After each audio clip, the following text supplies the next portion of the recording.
Keratin Botox nanoplastia, ये treatments तो हम सभी करते हैं, बट आइए आज मैं आपको इसकी बहुत डीप डिटेलिंग बताता हूँ कि इनके बीच में क्या मेजर डिफरेंसेस होते हैं। सबसे first is keratin. Keratin basically हमारे बालों में फ्रिज को कंट्रोल करता है।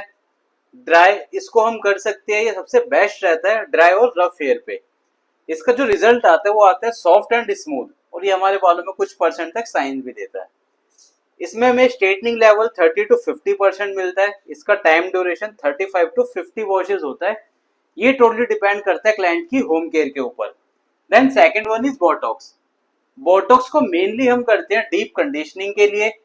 इसको हम कर सकते हैं dry, brittle and dehydrated hair पे। इसका जो हमें रिजल्ट मिलता है, ये मिलता है हमें सॉफ्ट, स्मूथ एंड हाइड्रेशन।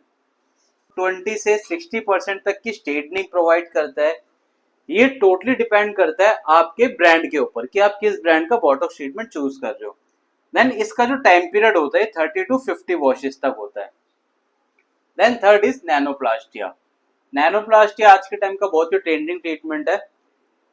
इसका जो मेन वर्क होता है, ये होता है आपके बालों में रिपेयर करना, डीप कंडीशनिंग करना और आपको एक नेचुरल स्ट्रेट हेयर प्रोवाइड करना। सबसे बेस्ट ये रहता है आपके डैमेज एंड ड्राई हेयर पे। ये आपको एक soft, smooth and shiny look देता है and natural straight look provide करता है। इसका जो टाइम पीरियड होता है सबसे ज्यादा होता है 70 वॉशेस से लेकर के 90 वॉशेस तक। एंड ये जो आपको स्ट्रेटनिंग प्रोवाइड करता है, ये आपको 70 से 100% तक की स्ट्रेटनिंग प्रोवाइड करता है। ये डिपेंड करता है टोटली आपके हेयर टेक्सचर के ऊपर। ये बात करते हैं इनके मेन इंग्रेडिएंट्स की। सो कैरेटिन का main ingredient hydrolyse keratin, silicon oils, formaldehyde and DMD hydration होता है। डीएमडी हाइड्रेशन आपको बोटॉक्स में एंड नैनो में सेम मिलता है, बिकॉज ये आपके बालों को प्रिजर्व करने का काम करता है। Then second is botox. Botox में आपका मेन इंग्रेडिएंट होता है hydrolysed collagen, natural oils and vitamin, जो कि आपके हेयर को हाइड्रेट करने में हेल्प करते हैं। हाइड्रोलोनिक एसिड, ये आपके हेयर में एक डीप कंडीशनिंग का काम करता है। Formaldehyde and glyoxylic acid. Formaldehyde और ग्लाइऑक्सिकल एसिड ये डिपेंड करते हैं टोटली आपके ब्रांड के ऊपर। कुछ ब्रांड में सिर्फ ग्लाइऑक्सिकल एसिड यूज होता है एंड कुछ ब्रांड्स में formaldehyde. Then second is nanoplastia. Nanoplastia का मेन इंग्रेडिएंट होता है organic acid, amino acids. Because organic acid और अमीनो एसिड से ऐसे इंग्रेडिएंट है जो कि आपके बालों में डीपली पेनिट्रेट होके आपके बालों की जो नेचुरल कैरेटिन चेन होती है उसको बिल्डअप करता है। Then second is natural oils, जो कि आपको एक मॉइस्चर का काम करता है, collagen and glyoxylic acid. Glyoxylic acid आपके बालों में ज्यादा डीप जाने में हेल्प करता है। कैरेटिन बोटॉक्स नैनोप्लास्टिया आपके हेयर में किस तरीके से वर्क करता है आओ समझाता हूँ। देन कैरेटिन क्या करता है, ये आपका बिफोर हेयर है। कैरेटिन आपके बालों पे एक फाइन कोट क्रिएट करता है, जिससे कि आपको आपका हेयर सॉफ्ट एंड स्मूथ लगता है एंड आपको शाइन प्रोवाइड होती है।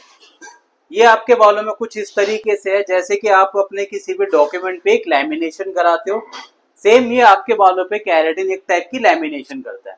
Then second in botox. Botox आपके बालों में कुछ इस टाइप से मॉइस्चर पेनिट्रेट करता है, बिकॉज ये आपके बालों में एक डीप कंडीशनिंग का काम करता है। सो बोटॉक्स आपके बालों में कुछ इस तरीके से मॉइस्चर को पेनिट्रेट करता है, मॉइस्चर को इन्फ्यूज करता है, जिससे कि आपका बाल ज्यादा hydrate and smooth and soft लगता है। Then third is nanoplastia. Nanoplastia अगर आपके बालों के जो कैरेटिन सेल्स डैमेज हो जाते हैं, नैनोप्लास्टिया के एमिनो एसिड डीपली जाते हैं एंड उनको रीबिल्ड करते हैं कुछ इस टाइप से। एंड साथ ही आपके बालों को एक डीप कंडीशनिंग प्रोवाइड कराता है, आपके क्यूटिकल्स को अलाइनमेंट देता है एंड आपके बोन्स को टेम्परेरी सॉफ्ट करता है। ये वर्क होता है कैरेटिन बोटॉक्स एंड नैनोप्लास्टिया का। सो कैरेटिन बोटॉक्स करते टाइम कई बार होता है कि आपके रिजल्ट्स आपको एक्यूरेट नहीं मिल पाते। उसका रीजन क्या है? उसका रीजन होता है कि आप लोग हमेशा हेयर को एनालाइज नहीं करते। 90% लोग ये बहुत बड़ी गलती करते हैं। सो आपको हेयर कैसे एनालाइज करना है? सबसे फर्स्ट आपको हेयर की पोरोसिटी चेक करनी है, आपको हेयर का डैमेज लेवल देखना है, हेयर टेक्सचर एनालाइज करना है, आपके क्लाइंट ने लास्ट 1 ईयर में कौन कौन सी केमिकल सर्विसेज ली हुई है वो आपको चेक करना है, हेयर इलास्टिसिटी आपको देखनी है and scalp condition. And main आपको क्लाइंट से मेडिकल हिस्ट्री जरूर लेनी है, बिकॉज अगर आपकी क्लाइंट प्रेगनेंसी के टाइम पे है तो आप वहां पे ये ट्रीटमेंट्स नहीं कर सकते, या क्लाइंट की 1 मंथ के बिफोर में कोई भी आई सर्जरी हुई है तो वहां भी आप ये ट्रीटमेंट्स नहीं कर सकते। सो ये सारे पॉइंट्स एनालाइज करने के बाद ही आप अपने क्लाइंट को एक ट्रीटमेंट सजेस्ट करोगे। बेस्ट ट्रीटमेंट आपका तभी होता है जब आप अच्छे से एनालाइज करने के बाद अपने क्लाइंट को ट्रीटमेंट सजेस्ट करते हो। बिकॉज ये कभी नहीं होता कि अगर आपके पास नैनोप्लास्टी है तो नैनोप्लास्टी सभी टाइप के हेयर पे जाएगा। आई होप आपको अच्छे से समझ आया हो। नेक्स्ट वीडियो में मैं आपको बताऊंगा क्लाइंट से कंसल्टेशन कैसे करते हैं, बिकॉज कंसल्टेशन बहुत इंपॉर्टेंट पार्ट होता है आपकी एक अच्छी हेयर सर्विस का।